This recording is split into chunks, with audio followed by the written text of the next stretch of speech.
अस्सलामुअलैकुम दोस्तों, welcome to my YouTube channel. आज का जो हमारा टॉपिक है वो ये है इंटेलिजेंस टेस्ट के हवाले से मैं आपको बताऊंगा और इंशाल्लाह आपको मैं मुकम्मल गाइड करूंगा। मैं आपके साथ अपना एक्सपीरियंस शेयर करूंगा और इंशाल्लाह जो मैं ट्रिक्स और टिप्स आपको बताने वाला हूं आज, तो अगर आपने ये वीडियो देख ली और वो टिप्स और ट्रिक्स समझ ली आपने और उनसे वो जो कॉन्सेप्ट मैं आपको देने वाला हूँ वो अगर आपने सीख लिया, तो इंशाल्लाह आप किसी भी किस्म के आईक्यू टेस्ट में बैठें, आईक्यू टेस्ट में कभी आप फेल नहीं होगे। बेशक आप आर्मी की टेस्ट दे दें, नेवी की दे दें, एयरफोर्स की दे दें या इन फोर्सेस से हटके किसी और आईक्यू की टेस्ट में आप बैठें, तो इंशाल्लाह आपको कोई दिक्कत पेश नहीं आएगी। और मैंने खुद तीनों फोर्सेस की तक टेस्ट दी हुई हैं और अल्हम्दुलिल्लाह मैंने तीनों फोर्सेस के टेस्ट आईक्यू के पास किए हुए हैं। तो इसीलिए मैं आज आपको वो बता दूंगा, ऐसी ट्रिक्स और टिप्स बताऊंगा जो आपके लिए बहुत फ़ायदेमंद होगी। और अगर आपने इनको समझ लिया तो इंशाल्लाह आपके लिए कोई मसला नहीं, कभी भी आप आईक्यू की टेस्ट में फेल नहीं होंगे। और इंशाल्लाह ऐसी टिप्स से दूंगा कि बेशक टाइम कितना भी हो, आप 1 मिनट में 3 से 4 क्वेश्चन आप आराम से आईक्यू के सॉल्व कर लेंगे। और इंशाल्लाह ऐसा कोई भी मसाइल पेश आ जाए तो आपको नहीं आएगा, अगर आता है तो आप मुझसे कमेंट सेक्शन में रब्ता कर लें।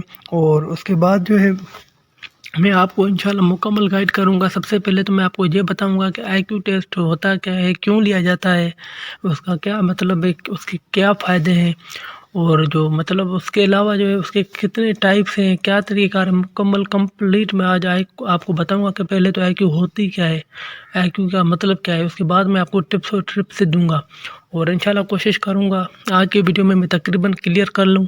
और अगर कुछ 4 पॉइंट्स से 2-4 पॉइंट्स से रह भी गई तो मैं इंशाल्लाह आपके लिए फिर नेक्स्ट वीडियो बना लूँगा और उसमें आपको क्लियर कर दूंगा। तो सबसे पहले हमारे पास आ जाता है तो आईक्यू होती क्या है। आईक्यू से बनता है इंटेलिजेंस टेस्ट। और इंटेलिजेंस टेस्ट लेने का मतलब यही होता है कि आपकी ज़हानत चेक की जाती है।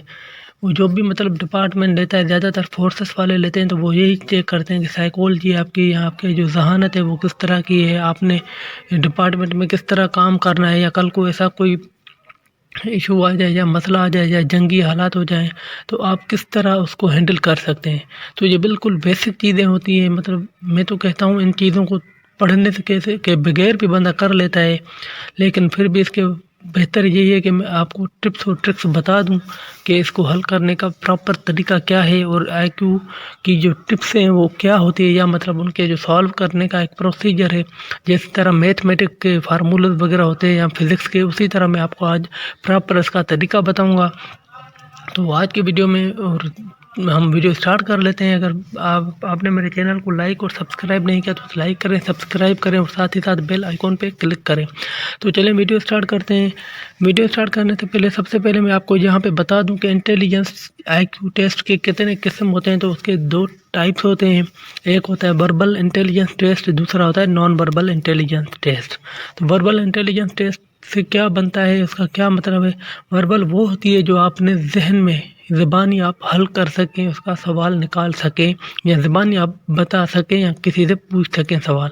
और दूसरा होता है नॉन वर्बल वही होती है जो आपको मतलब जब तक आप उसको देखें ना तब तक आप उसको हल ना कर सकें। जैसे यानी इसको दूसरे वर्ड्स में हम ये कह सकते हैं कि नॉन वर्बल वो होती है जो हमारे पास आ जाती है एक पिक्चर फॉर्म में जो सवाल होते हैं। जैसे ये तस्वीरें दी जाती है और वो तस्वीर में से आपको पूछा जाता है कि आप बताएं कि इसमें तस्वीर में क्या मसला है या इसमें कौन सा नेक्स्ट तस्वीर कौन सी आएगी या जो भी आएगा। तो वो आज की वीडियो में हम सिर्फ इंटेलिजेंस वर्बल पे डिस्कस करेंगे। उसके बाद मैं एक दूसरी वीडियो बना लूँगा आपके लिए नॉन वर्बल के लिए। तो वीडियो स्टार्ट करते हैं। सबसे पहले हमारे पास आ जाती है ये रिलेशन वाला क्वेश्चन आ गया है। ये सबसे पहला क्वेश्चन हमारे पास आ जाता है, जैसे एयरक्राफ्ट इज़ टू एयर। तो यहाँ पे आपने रिलेशन ये देख लेना है कि एयरक्राफ्ट का एयर के साथ क्या रिलेशन है। तो हम ये आपने तो इसका मतलब ये निकलता है कि एयरक्राफ्ट जो है हवा में उड़ता है।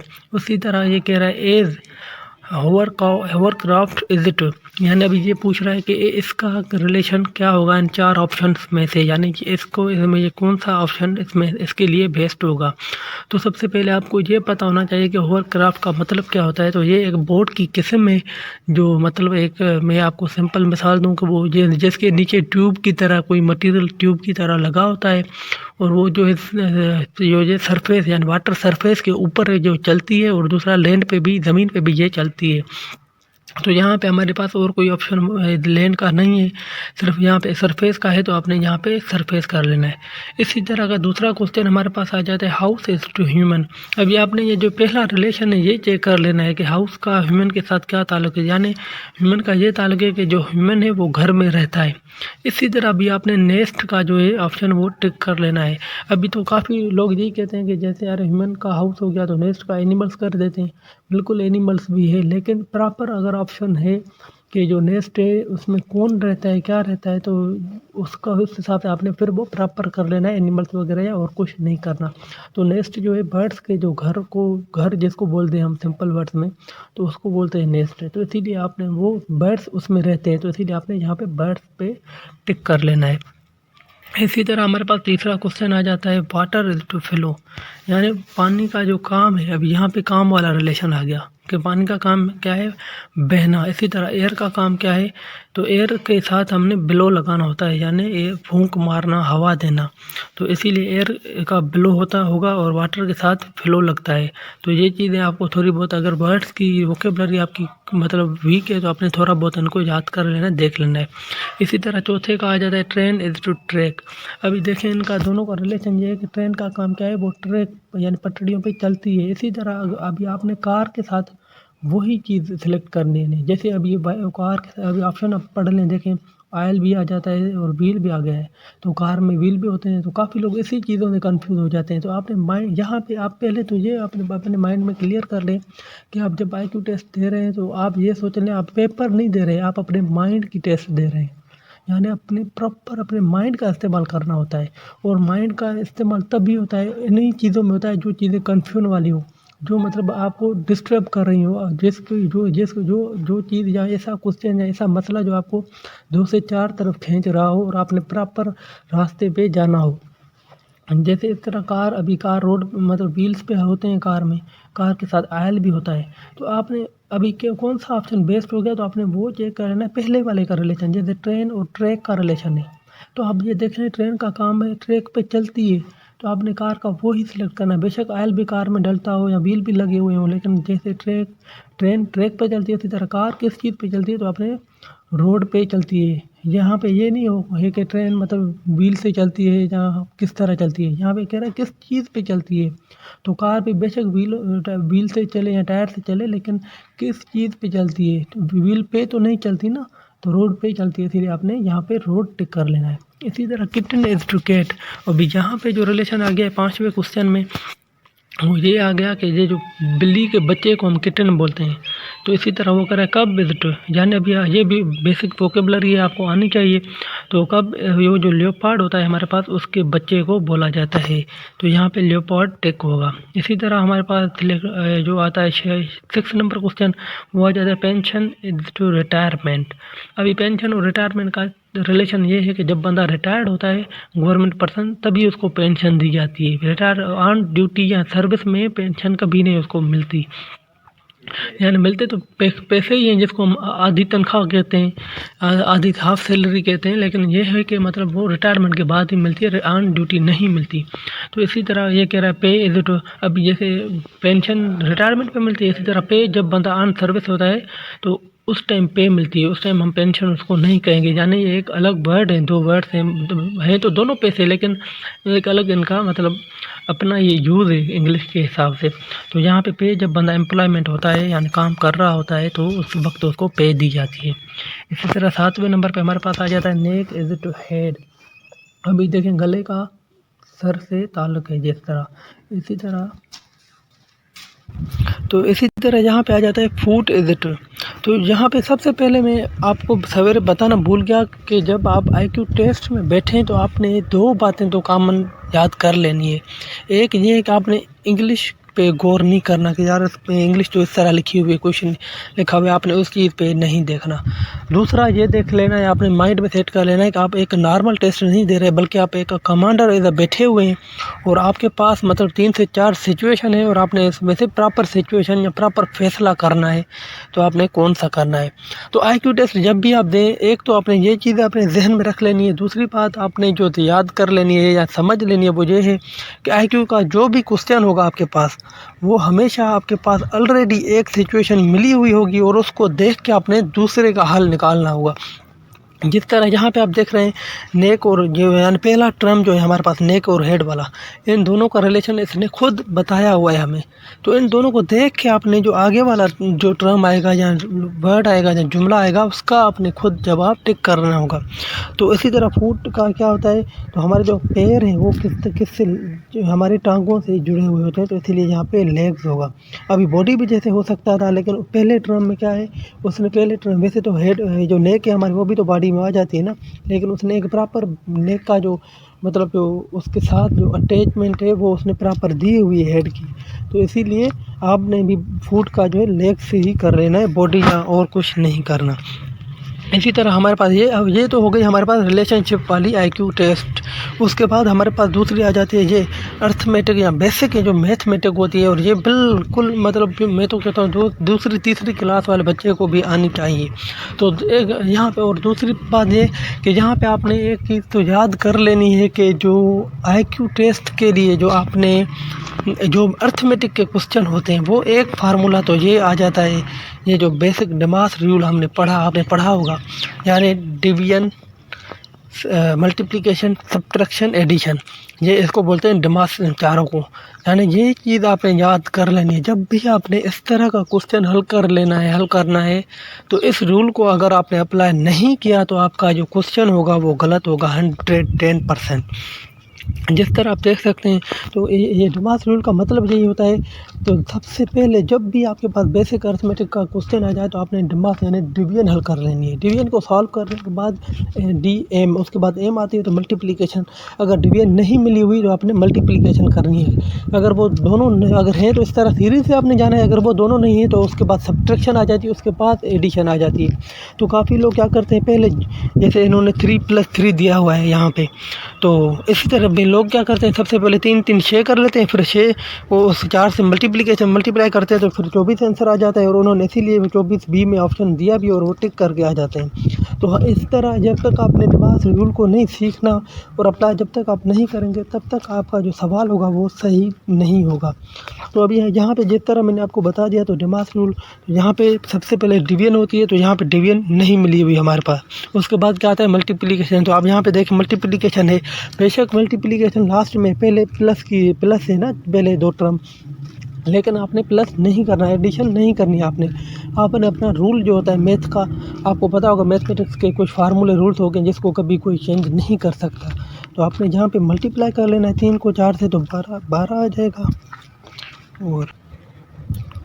और इसी तरह फिर आपने जब 12 आ जाएगा तो उसके बाद जो आपने 12 को 3 के साथ जब ऐड करेंगे तो 15 आंसर आ जाएगा आपका, और ये इसका 15 ही आंसर होगा। इसी तरह फिर से वो रिलेशन वाला आ गया, लैम्प इज टू शीप, वही यानी पेरेंट्स और जो होते हैं ऑफ स्प्रिंग जिसको हम बोलते हैं, यानी लैम्प जो है इसको शीप के हम बच्चे को बोलते हैं। इसी तरह काफ इज टू काव, यानी जो काव होती है गाय होती है हमारे, उसके बच्चे को काफ बोला जाता है। उसके बाद हमारे पास ये आ जाता है, अभी दूसरा आ जाता है जिसको हम दूसरे वर्ड्स में कोडिंग डिकोडिंग भी कहते हैं, तो यानी बट इज टू टब। अभी इनका जो रिलेशन है आपने वो देख लेना है। पहले सबसे पहले ये है IQ को हल करने के लिए आपने पहला टर्म 100% आपने पहले समझ लेना है। जब तक आपने पहला टर्म नहीं, और ये IQ तो मैं कहता हूँ एक कॉपी करनी होती है। पहले टर्म को आपने अगर देख के लिया तो दूसरा उसको देख के आपने कॉपी करना होता है। तो अगर आपने पहले टर्म को नहीं देखा समझा तो आप कभी भी दूसरा टर्म नहीं कर पाएंगे, और इसी वजह से जो होता है आप लोग काफ़ी लोग जो है फेल हो जाते हैं। और दूसरी बात मैं ये आपको बता दूँ कि कुछ IQ के क्वेश्चन लेंदी होते हैं, तो आपने इस तरह करना है, सबसे पहले वो करने जो मतलब एकदम होते जाएं, देख के ही बंदे को आंसर आ जाता है उसका और जल्दी हो जाए, वो कर लेने हैं। उसके बाद जो आ जाते हैं तो उन पे आपने टाइम ज़ाया करना है, जो आपको लगता है कि ये टाइम लेंगे लेकिन मैं 100% ये सॉल्व कर लूँगा, उसके बाद आपने वो कर लेना है। उसके बाद जो तीसरी कैटेगरी आपके पास आ जाती है वो ये आ जाती है कि भाई मुझे आता तो है नहीं, मैंने तुक्का ही लगाना है, तो लास्ट में आपने उस तुक्के वाली कैटेगरी को रख देना है। इसी तरह बट इज़ टू टब, अब यहाँ पे रिलेशन क्या है, इन्होंने जो है ये जो है मतलब रिवर्स किया है, यानी जो दूसरा पहला है बट, उसके बाद जो टब किया है उसने तो ये रिवर्स किया है, पहले टी रखी है बट की, उसके बाद यू रखा है, उसके बाद बी रखा है। इसी तरह आपने 23-43 का जो है रिवर्स कर लेना है। तो यहाँ पे सबसे लास्ट में क्या आता है 3, तो आपने 3 पहले रखना है, उसके बाद 4 आता है, उसके बाद 3 आता है, फिर उसके बाद 2 आता है। तो यानी इसी तरह आपने ये रिवर्स कर लेना है। तो जब आप इस तरह रिवर्स करेंगे तो इसका आंसर आ जाएगा 34-32। इसी तरह फिर दूसरा डिकोडिंग का है, आपके पास क्वेश्चन आ जाता है, वो ये आ जाता है कि BAABBA, यानी मतलब आप ये उसने अभी ये जो है अरिथमेटिक यानी अल्फ़ा न्यूमेरिक की उसने डिकोडिंग दी हुई है हमारे पास। तो यहाँ पे आप देख सकते हैं इसने बी का जो रखा है 2 रखा है, यानी इसमें ट्रिक ये है, यानी सिंपल सी बात है कि जो हमारे पास बी आ जाती है वो अल्फ़ाबेटिक में दूसरे नंबर पे आती है, इसीलिए उसने बी का 2 रखा है। और ए जो हमारे पास पहले नंबर पे आती है तो उसने ए का 1 रखा है, फिर बी का 2, फिर ए का, और सी तीसरे नंबर पे आती है तो उसने 3 रखा है। इसी तरह फिर आगे वाले की जो है वही सीरीज़ होगी और आपने वो आंसर कर लेना है। जैसे इस तरह सी हमारे पास अभी कह रहा है जो उसने कोड दिया है हमें और उसका पूछ रहा है, तो सी सबसे पहले इसने सी रखा है, तो सी अल्फ़ाबेटिक में तीसरे नंबर पे होता है, तो आपने यहाँ पे 3 इसने रखा है। और उसके बाद फिर 1 रखेंगे ए का, फिर बी का 2 रखेंगे, फिर 1 ए का 1 रखेंगे, फिर ए का 1 रखेंगे, फिर इसी तरह मतलब यही सीरीज़ आपने चलानी है। उसके बाद यहाँ पे एक और ट्रिक इसने दे दी है, यहाँ पे वही रिलेशन वाला तो है सवाल, लेकिन ये अपोजिट रिलेशन इसने दे दिया है। और काफ़ी लोग इसमें जो है जब, क्योंकि गलती बेशक आ भी रहा हो, गलती इसीलिए हो जाती है कि टाइम कम होता है और वो जल्दी से मतलब फास्ट मूव कर रहे होते हैं ना, तो गलती हो जाती है। तो यहाँ पे इसने दिया है बॉटनी इज़ टू बर्ड्स, बल्कि हालांकि होना क्या चाहिए, बॉटनी की जो डेफिनेशन है हमारे पास study of plants is called botany, उसको ये कहते हैं हम, बल्कि यहाँ पे इसने बर्ड्स दिया है, यानी अपोजिट रिलेशन दिया है। जूलॉजी वाला बॉटनी में रिलेशन उसने दे दिया है, डेफिनेशन जो दी है। तो इसी तरह यहाँ पे जूलॉजी कह रहा है तो उसने ऑप्शन। और दूसरी बात ये है, जब मास्टर माइंड बंदा टेस्ट निकाल रहा हो ना, वो जो टेस्ट निकालेगा ना, जो मतलब वो ऑप्शन सबसे टॉप पे पहले रखता है। जो बंदा मतलब तकरीबन 90% जो बंदे बच्चे होते हैं ना, वो उसी ऑप्शन पे ही क्लिक करते हैं या दौड़ के वहाँ पे जाते हैं, क्योंकि टेस्ट का प्रेशर होता है तो बंदा रिलैक्स नहीं होता, प्रेशराइज होके टेस्ट हल कर रहा होता है। तो दूसरी बात मैं यहाँ पे ये आपको क्लियर कर दूँ कि आपने जब भी टेस्ट करें ऑप्शन को एक बार ज़रूर पढ़ लेना है, बेशक आपके पास टाइम नहीं है, आप बिज़ी है ये, क्योंकि जब ये एक बंदा हो जाता है तो उसके बाद जो बंदा प्रेशर अपना लो, क्योंकि एक होता है ना सवाल 100% बंदे को आ जाता है, लेकिन प्रेशर की वजह से वो गलत कर लेता है। और जब वो 100% सवाल गलत हो जाए ना, तो बंदे का जो 90% प्रेशर है वो बंदा मतलब अपना जो कॉन्फिडेंस लो हो जाता है और वो जो सवाल आ रहे होते हैं फिर वो गलत करता जाता है। तो इसीलिए आपने एक बार ऑप्शन सारे पढ़ लेने, बेशक आपको लग रहा है कि ए या बी इसका 100% होगा, फिर भी एक बार मतलब नज़र आपने फेर लेनी है सारे ऑप्शंस के ऊपर। तो इसी तरह इसने बॉटनी का बर्ड्स दिया है, तो आपने जूलॉजी का जू नहीं करना या और कुछ नहीं करना, बल्कि जूलॉजी का आपने प्लांट्स पे टिक कर लेना है, क्योंकि यहाँ पे से अपोजिट यानी एंटोनियम जिसको हम बोलते हैं, तो वो उसने वो वाली ट्रिक इस्तेमाल की। IQ का काम ये होता है, ट्रिक और टिप्स, और कुछ नहीं है। IQ कोई मतलब एक पेपर या कोई एक मतलब सब्जेक्ट नहीं है। IQ बस यही है, आपका टिप्स और ट्रिक्स किसे मतलब जो आपका होता है वो टेस्ट होता है और आपका जहन जो है आपका माइंड चेक किया जाता है। उसके बाद यहाँ पे आ जाता है वही relation fan is to air. अभी यहाँ पे रिलेशन कौन है, तो रिलेशन पंखे और हवा का, लेकिन क्या रिलेशन है आपने ये भी देख लेना है। रिलेशन तो ये सारों का रिलेशन ही हम पढ़ रहे हैं, लेकिन रिलेशन कौन सा है इन दोनों का आपस में, तो वो ये है पंखे का काम है हवा देना। तो इसी तरह बल्ब का काम क्या होगा, तो यहाँ पे देखें हीट भी है, इलेक्ट्रिसिटी भी है। तो काफ़ी लोग इसी तरह घबरा, और उन्होंने देख आप देखें वही वाली बात जो मैंने आपको बताई कि इन्होंने ये चीज़ टॉप पे रखी है यहाँ पे हीट और इलेक्ट्रिसिटी, ताकि काफ़ी बच्चे जो यही टिक कर लेते हैं। लेकिन इस तरह नहीं करना होता, क्योंकि आपने रिलेशन देख लेना है पंखे का। जब पंखे का मकसद उसने बताया हवा देना है, तो बल्ब का भी मकसद यही हमें रोशनी देता है, तो इसीलिए आपने वो टिक कर लेना है जो मेन मकसद है। और बल्ब हम इसीलिए ही लगाते हैं। चलिए अभी ये भी आपके जहन में आ रहा होगा यार हीट भी तो देता है बल्ब, लेकिन देखिए आप हीट के लिए बल्ब तो नहीं लगाते ना, आप बल्ब इसीलिए लगाते हैं कि आपको रोशनी चाहिए होती है, और वो इसीलिए ही आप घर में लगवाते हैं। तो थोड़ा बहुत आपने अपना कॉमन सेंस, IQ का मतलब यही होता है अपने कॉमन सेंस और अपना जहन इस्तेमाल कर लेना है, ना ही बेवकूफ़ी वाले क्वेश्चन या मतलब एक ऐसे ख्यालात अपने अपने जहन में लाने ही नहीं हैं। तो यहाँ पे ये हो गया। और उसके बाद आपके पास आता है फैन इज टू इलेक्ट्रिसिटी। अभी यहाँ पे जो आ गया, अभी देखें सवेरे उसने वो दूसरा आपस में ताल्लुक दिया, अभी यहाँ पे उसने रिलेशन ये दिया है कि पंखे का काम, पंखा मतलब चलता किस चीज़ पे, पहले उसने सवेरे उसने बताया पंखे का काम क्या है, अभी कह रहे चलता किस चीज़ पे है, तो वो किस चीज़ पे, बिजली पे चलता है, इलेक्ट्रिसिटी पे उसने दिया है। तो इसी तरह ये इंजन का पूछ रहा है, तो इंजन हमारी फ्यूल पे चलती है। तो इसी तरह उसके बाद हमारे पास है स्काइप इज टू टॉक। अब स्काइप का क्या मतलब है, टॉक करना। दूसरी तरह यूट्यूब का क्या मतलब होता है, वॉच करना, हम यूट्यूब वॉच कर रहे होते हैं, उसके वीडियो वॉच कर रहे होते हैं। तो उसके बाद 16वें नंबर पे आ जाता है हमारे पास question shop is to shop.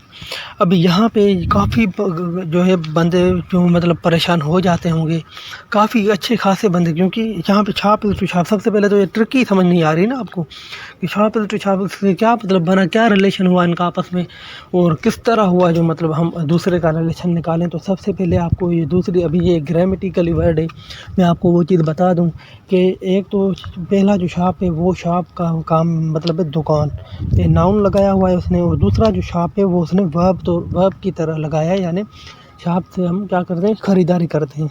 तो इसी तरह पार्क में हम क्या करते हैं, पार्क हम घूमने जाते हैं, तो विजिट होगा। उसके बाद आ जाता है हमारे पास कार इज टू ड्राइव।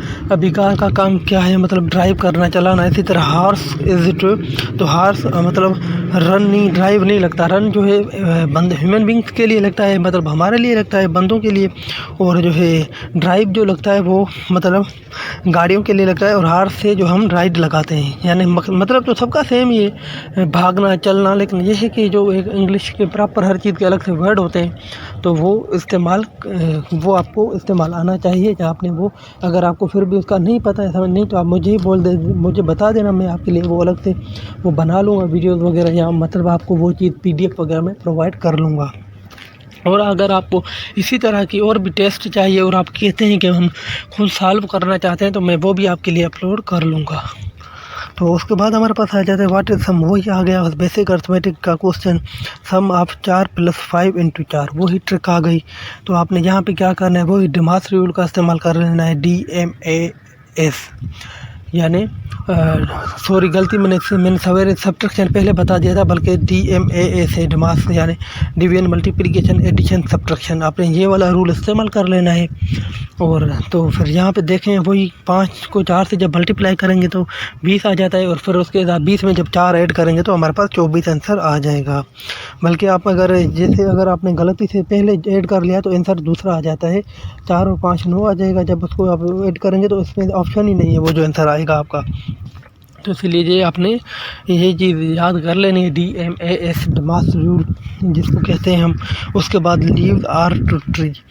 अभी यहाँ पे कह रहा है जो मतलब हमारे पास पत्ते होते हैं वो पेड़ में होते हैं, दरख्त में होते हैं। इसी तरह बीज आर टू, तो अभी ये जो हमारे पास वो बीज होती है, हनी बी जिसको हम बोलते हैं, तो उनका काम हाइव उसके छत्ते को बोलते हैं, जहाँ पे वो रहती है, तो वही होगा, हाइव होगा हमारे पास। उसके बाद यहाँ पे जो आ जाता है ये एक मतलब ऐसे ही बोल दें कि ये जो हमारे पास 20वां क्वेश्चन है वो एक उससे रिलेटेड है, हमारा जनरल नॉलेज का क्वेश्चन है कि if Brazil is to South America then Egypt is to, तो यानी जो ब्राज़ील है वो साउथ अमेरिका का एक बड़ा शहर है, तो इसीलिए उसने वो वाला रिलेशन दे दिया है। तो ये जनरल नॉलेज का क्वेश्चन है, इसका IQ से कोई रिलेशन नहीं है, लेकिन कभी कभार वो दे देते हैं, तो आपको थोड़ा बहुत जनरल नॉलेज भी आना चाहिए। अगर नहीं पता तो ये 2 से 4 क्वेश्चन होते हैं, इसका कोई ख़ास इशू या मसला नहीं बनेगा। तो इसी तरह आपने जो हमारे पास इजिप्ट है वो अफ्रीका है, यानी एशिया और यूरोप, तो ये तो हमारे पास कॉन्टिनेंट जो कॉन्टिनेंट आ जाते हैं। तो आपने यहाँ पे जो ऊपर वाला रिलेशन है वो आपस में उनका है, तो इसीलिए आपने यहाँ पे इजिप्ट का अफ्रीका कर लेना है। तो उसके बाद बेल्ट इज़ टू वेस्ट, यानी बेल्ट हम जब कमर में बांधते हैं। इसी तरह लेस इज़ टू, तो लेस का काम शूज़ से होता है, यानी शूज़ जो लेस हम तस्मों को बोलते हैं, तो वही होता है। यहाँ पे शूज़ होगा, उसके बाद बेड इधर तो स्लीप, यानी बेड पे हम क्या करते हैं, सोते हैं। इसी तरह चेयर का आपने रिलेशन वही लिखना है कि सेट हम उस पर बैठते हैं। इसी तरह मतलब अभी मैं कोशिश करूँगा कि मैंने ट्रिक से जो है आपको बता दिया। अभी थोड़ा वीडियो काफ़ी लंबी हो जाएगी, इसीलिए थोड़ा फास्ट मूव कर रहे हैं। तो यहाँ पे भी आप देख सकते हैं, जैसे मतलब चेयर फोल्ड भी होती है, ये भी होती है, लेकिन आपने वो नहीं देखना। वही मैं बात बताऊँगा आपको फिर से कि आपने पहले वाला रिलेशन देखना है। तो पहले वाले रिलेशन में ये बेड का काम, सोना है, बेड पे सोते हैं हम, तो इसीलिए चेयर पे भी हम बैठते हैं, वही होगा, सेट होगा। इसके बाद आ जाता है क्लॉथ सोप इस कंप्यूटर। अभी कपड़े हम साबुन से जब धोते हैं तो कपड़े हमारे पास क्लीन हो जाता है, बिल्कुल फ्रेश हो जाता है।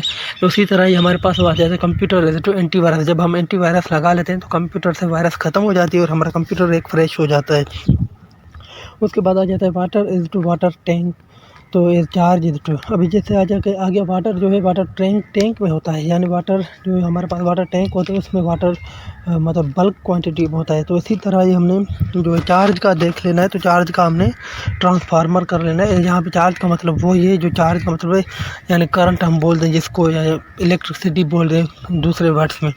तो ट्रांसफार्मर से हमारे पास जो ट्रांसफार्मर में जो चार्ज होती है वो बल्क क्वांटिटी में होती है, करंट होता है। उसके बाद आ जाता है फ्लो टू वाटर, वही वाला सवाल इसने फिर यहाँ पे रिपीट किया है, लेकिन थोड़े दूसरे तरीके से। तो बिलो टू एयर। और उसके बाद यहाँ पे ये फिर आ जाती है हमारे पास अल्फ़ाबेट की सीरीज़। तो अल्फ़ाबेट की सीरीज़ ये है कि यहाँ पे इस तरह के भी रिलेशन आ सकते हैं। यहाँ पे मैंने कुछ बेसिक ट्रिक्स बताई है, इनसे रिलेटेड ही अगर क्वेश्चन आगे पीछे आएंगे तो इन्हीं ट्रिक्स पे आएंगे। तो आपने ये चीज़ याद कर लेनी है, इनको समझ लेना है, फिर आप बेफिक्र हो जाएं। आप कोई और बेशक बुक्स वगैरह ना पढ़ें, इंशाल्लाह आपकी टेस्ट पास हो जाएगी IQ की। और तो उसके बाद जैसे ए और जेड इसने रखा है, तो यानी अल्फ़ाबेट का सबसे पहला लेटर रखा है, उसके बाद सबसे लास्ट वाला रखा है। इसी तरह फिर सेकंड लेटर रखा है बी, और उसके बाद वाई जो है सेकंड लास्ट रखा है। तो इसी तरह हमसे पूछ रहा है आगे क्या आएगा, तो आप आगे हमारे पास तीसरा लेटर आएगा सी, और चौथा आएगा थर्ड लास्ट। तो थर्ड लास्ट हमारे पास एक्स आ जाता है, तो यही वाला टर्म होगा। तो ये बिल्कुल बेसिक चीज़ें हैं। और अगर आपको ये चीज़ याद नहीं रहती है, मतलब ज़हनी या ज़बानी नहीं आती, तो वहाँ पे जब आप टेस्ट देने जाते हैं तो आपको एक रफ पेज, मतलब एयरफोर्स की टेस्ट में तो आपके पास एक वाइट बोर्ड पड़ा होता है कंप्यूटर के साथ आपके, और मार्कर होती है। तो आप उस पर बेशक पूरी ABC एक बार लिख लें जल्दी में से।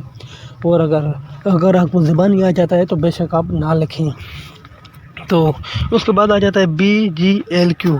अब इसमें सीरीज़ आपने जो ट्रिक आपने देख लेनी वो क्या है, तो सबसे पहले आपने B और G के बीच में ट्रिक देखनी है। तो B के बाद कितने लेटर छोड़ के उसने G लिख रखा है, वो ट्रिक आप देखें। तो BCDEF 4 लेटर उसने छोड़े हैं, और उसके बाद 5वां लेटर G रखा हुआ है इसमें। तो उसके बाद जी के बाद फिर देखें कहते हैं क्या सीरीज़, और सीरीज़ ये देख लें, आप याद कर लें, सीरीज़ जो है एक ही चलेगी। ऐसा नहीं है कि कहीं पे मतलब जो है उसने 4 छोड़े तो कहीं पे 8 छोड़ेगा। हाँ, ये होगा कि सीरीज़ वही होगी जो मतलब एक रिलेशन होगा सीरीज़ का आपस में। जैसे पहले 4 छोड़ रहे हैं, फिर हो सकता है 3, फिर 2, फिर 1, इस तरह सीरीज़ में आए। या हो सकता है सब में 4 छोड़ता आया जाता, इस तरह छोड़े, पहले 1, फिर 2, फिर 4, फिर 8, डबल करता जाए। यानी सीरीज़ वही होगी जिसका रिलेशन होगा, या जिसका कोई मकसद होगा। तो इसी तरह जी के बाद इतने कितने लेटर कितने छोड़े, बी के बाद उसने 4 छोड़ के जी लिखा था 5वां लेटर। तो इसी तरह भी जी के बाद देख लें आप HIJK, फिर से 4 इसने छोड़े हैं तो एल लिखा है इसने। तो इसी तरह फिर एल के बाद कितने छोड़े हैं देख लेते हैं हम, MNOP, फिर 4 छोड़े हैं उसने। फिर क्यू के बाद आपने भी यही सीरीज लगानी, 4 लेटर छोड़ के 5वां आपने लिख लेना है, QRSTU। फिर उसके बाद 5वां लेटर V आ जाता है, तो आपने V टिक कर लेना है, यानी सीरीज़ वही आ रही थी आपकी। तो उसी तरह हमारे पास नीचे आ गया, जैसे आप सी के बाद कितने लेटर छोड़े हैं वही सीरीज़ है। DE छोड़ के उसने F लिखा है, फिर GH छोड़ के I लिखा है, तो आपने भी 2 लेटर छोड़ के तीसरा लिख लेना है, JK छोड़ के L लिख लेना है, यहाँ टिक कर लेना है। उसके बाद वही सीरीज ये आप तो अब यहाँ पे क्वेश्चन में आप देख सकते हैं कि इसने वही सीरीज़ वाला ही क्वेश्चन है, लेकिन जहाँ पे रिवर्स सीरीज़ है, यानी असेंडिंग और डिसेंडिंग। पहले जो हमने पढ़े वो असेंडिंग वाले थे, ये डिसेंडिंग है, यानी नीचे से ऊपर की तरफ आ रहा है। और यहाँ पे वही सीरीज़ इसने अप्लाई की है जो मैंने आपको बताया कि मतलब यहाँ हो सकता है 1 फिर 2 फिर 4 इस तरह छोड़ता जाए, या फिर डबल करता जाए, या सेम ही छोड़ेगा लेटर, गैप जो रखेगा। तो यहाँ पे इसने गैप ये रखा है कि ओ से जब रिवर्स किया इसने तो 3 लेटर छोड़ के फिर, यानी 3 लेटर का गैप दे के इसने के रखा है। उसके बाद फिर 2 छोड़ के एच रखा है, फिर 1 छोड़ के एफ रखा है। तो अभी आपने ये सीरीज़ देख लेनी है कि पहले 3 फिर 2 फिर 1। तो अभी आपने 1 भी नहीं छोड़ना, इसके साथ वाला ही रख लेना है, यानी ई आपने टिक कर लेना है। तो ये सीरीज़ भी हो सकती है, लेकिन ये रिवर्स से हो सकता है वो, ये मतलब एक असेंडिंग में भी आपको यही सीरीज़ के क्वेश्चन आ जाए। तो आपने थोड़ा बहुत कॉमन सेंस, यानी पहले वाली सीरीज़ को, यानी टर्म को आपने देख के आगे वाला आपने सिलेक्ट कर लेना है। उसके बाद फिर SPM इसने लिखा हुआ है यहाँ पे, तो यहाँ पे भी आपकी जो है सीरीज़ आ जाती है। तो यहाँ पे भी यही रिवर्स वाली सीरीज़ है। तो अगर आप इसको भी देख लें तो मैं ये भी आपको बता देता हूँ, तो उसके बाद आप अपना देख लीजिएगा। तो यहाँ पे इसने जो 2 लेटर रिवर्स करके P इसने लिखा है, उसके बाद जो है P 2 रिवर्स किए इसने P लिखा है, फिर 2 रिवर्स करके इसने M लिखा है। तो अभी आपने 2 रिवर्स करके ही जो है अपना और दूसरा लिख लेना है। तो यहाँ पे देखिए इसने मतलब 2-2 का ही गैप किया है, कोई आगे पीछे नहीं किया। तो आपने भी 2 छोड़ के यहाँ पे जे टिक कर लेना है, लेकिन रिवर्स यानी डिसेंडिंग सीरीज़ चल रही है। तो इसी तरह यहाँ पे आ जाता है, ये भी रिवर्स ही है, XWUVT। तो यहाँ पे जैसे आप देख सकते हैं कि सबसे पहले उसने X रखा है, और X के बाद W आता है, फिर V आता है, फिर U आता है, फिर T आता है। तो अभी आगे पीछे मतलब पीछे आ रहा है ABC, यानी नीचे से ऊपर ABC को लेकर आ रहा है, लेकिन सीरीज़ से लेकर आ रहा है, कोई गैप इसने नहीं रखा। तो फिर उसके बाद हमारे पास S आ जाता है, यानी आप इसको उल्टा पढ़ लें तो STUVWXYZ इस तरह हो जाएगा। तो आपने वही सीरीज़ रख देनी है। उसके बाद BEH के फिर यहाँ पर देख लें आप गैप, B के बाद कितने इसने छोड़े, CT छोड़ के E, यानी 2 का गैप किया है, फिर EFG छोड़ के 2, फिर 2 का ही सीरीज़ चल रही है। तो KLM छोड़ के N इसने रख दी है, यानी N टिक कर लेना है आपने। तो इसी तरह यहाँ पे फिर आप देख सकते हैं A और X, उसके बाद B। तो इसीलिए इसने क्या किया है, पहले A रखा है, उसके बाद सेकंड लास्ट लेटर रखा है, फिर B रखा है, फिर यानी B के बाद अभी यानी X के बाद वाला यहाँ इस तरह देखें आप, ABCD इसने रखी है। फिर जो नीचे से आ रहा है तो WXVWX, तो इसे आपने U रख देना है, UVWX, यानी इसने दोनों तरफ से सीरीज़ चलाई है। तो ये आपने थोड़ा बहुत अपना देख लेना है, थोड़ा जहन का इस्तेमाल कर लेना है। बाकी इसमें ऐसा कोई इशू है नहीं। फिर भी अगर आपको कोई भी पूरी टेस्ट में क्वेश्चन हो, क्यूरी हो, तो आप मुझसे कमेंट सेक्शन में बात कर सकते हैं। और उसके बाद हमारे पास 34 नंबर क्वेश्चन आ जाता है, ZXUQ। तो यहाँ पे भी इसने वही सीरीज़, तो डिसेंडिंग सीरीज़ चलाई है, लेकिन कितना गैप किया है तो आप इसको देख लीजिएगा। ये जो है आपने अभी खुद कर लेने, अगर आपको समझ नहीं आए तो आप मुझसे पूछ लें। इसी तरह फिर यहाँ पे ये जो सीरीज़ आ गई है हमारे पास, आप इसको देख लीजिएगा। और उसके बाद हमारे पास आ जाता है फिर 36 नंबर पे ये जो 2 वाली सीरीज़ चल रही है AC, उसके बाद ऑब्लिक में इसने B रखा हुआ है। तो यानी वो A और C के जो बीच वाला लेटर जो इसमें से गायब है, ये सीरीज़ यहाँ पे वो है जो मिस है, वो उसने उसमें ऑब्लिक यानी उसके नीचे करके ऑब्लिक दे के रखा है। तो इसी तरह DEF होना चाहिए, लेकिन इसमें DF ऊपर रखा है और नीचे उसके E को कर दिया है। इसी तरह GH के बाद H को नीचे और आगे रख दिया है। तो इसी तरह आपने JA लिख लेना है और K नीचे हो जाएगा। इसी तरह का इसी सीरीज़ के ये दूसरा 37, 38 और 39 वाला क्वेश्चन है। तो यही सीरीज़ है, इसको भी आप देख लीजिएगा। अगर आपको समझ नहीं आया तो आप मुझसे पूछ लेना। और यहाँ पे हमारे पास लास्ट क्वेश्चन आ जाता है, कह रहे हैं व्हाट कम नेक्स्ट, यानी इस सीरीज़ में नेक्स्ट कौन सा आएगा। और यही सीरीज़ अरिथमेटिक में भी आ जाती है। मैं अभी आपको ज़बानी बता देता हूँ, अगर आपको समझ नहीं आती तो आप मुझे बता देना, मैं उस अरिथमेटिक के लिए आपके लिए वो इसका अलग से क्वेश्चन बनाऊँगा इस सीरीज़ का। तो अरिथमेटिक में सीरीज़ क्या आ जाती है, वो ये आ जाती है जिस तरह से दिया हुआ है। A लिखा है, फिर B छोड़ के C, फिर D छोड़ के E, फिर जो है अपना F छोड़ के G लिखा है। तो इसी तरह H छोड़ के आपने I कर लेना है। इसी तरह अरिथमेटिक कहा जाता है। जैसे उसे या तो फिर ऑड नंबर देता है 1 3 5 7, इसी तरह फिर पूछता है नेक्स्ट कौन सा आएगा, तो आपने नोट टिक कर लेना है। या फिर वो इवन नंबर दे देता है 2 4 6 8, फिर आगे डैश दे देता है कि आपने जहाँ पे बताना है कौन सा आ जाता है। या फिर वो इस तरह डबल कर देता है या एडिशन का दे देता है या मल्टीप्लिकेशन का दे देता है। तो अगर आपको समझ आ गई है तो ठीक है, अगर आपको कोई क्यूरी है, मसला है इस पूरी टेस्ट के हवाले से, या अगर आपको और भी कुछ टिप्स और ट्रिक्स चाहिए तो आप मुझे कमेंट सेक्शन में बता दीजिएगा। मैं आपका कोशिश करूँगा आपकी वो जो मसला है क्यूरी है हल करूँ, और इंशाल्लाह आपको 100% जो ऑथेंटिक इन्फॉर्मेशन दूँगा, और इंशाल्लाह आपको टेस्ट में IQ के टेस्ट में कभी मसला नहीं आएगा। तो आज के लिए इतना ही, मिलते हैं नेक्स्ट वीडियो में, तब तक के लिए अल्लाह हाफ़िज़।